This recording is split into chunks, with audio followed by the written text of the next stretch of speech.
Thank you, committee and chair, for this opportunity to discuss this item today. I'm a resident of Ward 5 in York Southwestern, and I'm here to strongly support this motion and urge the city to adopt a carbon budget this year. I applaud the city's ongoing efforts to improve Toronto's sustainability in the face of the intensifying climate crisis, first by declaring a climate emergency, and then by developing the Net Zero by 2040 plan. To ensure the success of both initiatives, we need to adopt a carbon budget that will first help track the city's success in its short and long-term emission reduction targets.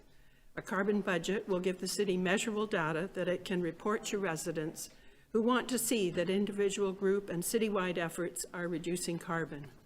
Secondly, firmly oppose and use any means at its disposal to thwart the province's attempts to incur unacceptable carbon emissions with a frivolous demolition and rebuild of the Science Centre and massive overbuilds for a foreign-owned, pay-for-use property at Ontario Place.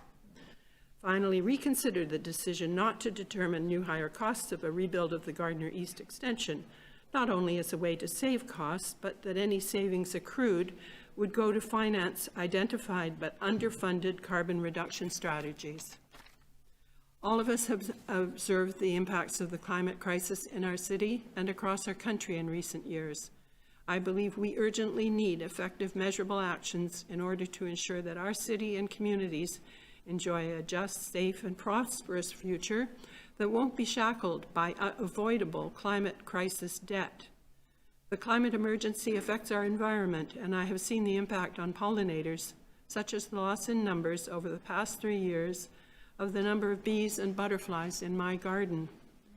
Toronto is where I live, and I want this city to continue to offer a vibrant and livable home for all who also live here.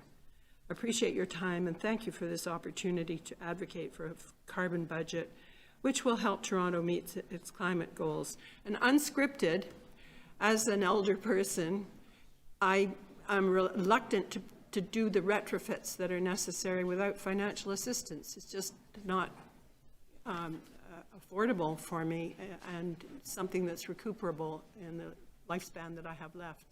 So I'm not actually encouraged to do this, although my heart is really emphatically in support of those measures for the city. Thank you so much for your time. Appreciate this opportunity. Thank you. Thank you for your deputation. Are there questions of the deputant? Okay, seeing none,